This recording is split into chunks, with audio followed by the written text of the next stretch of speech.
Super 6 లేదు, super 7 లేదు.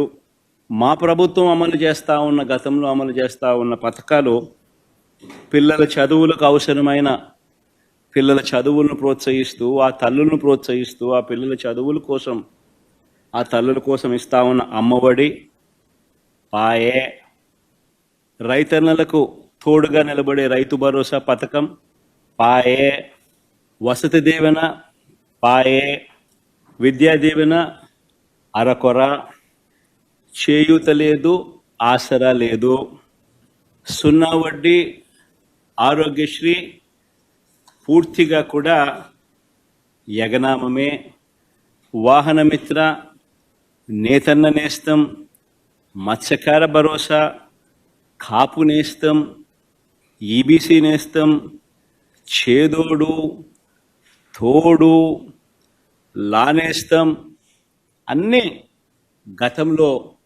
ఉన్న పథకాలన్నీ కూడా పాయే. పిల్లలకు ట్యాబులు ఇచ్చే కార్యక్రమం కూడా పాయే. మరి నేను అడుగుతా ఉన్నా, 1,45,000 కోట్ల రూపాయల అప్పులు చేసినవి, చేయబోతున్నవి ఎవరి జేబీలోకి పోతా ఉన్నాయి?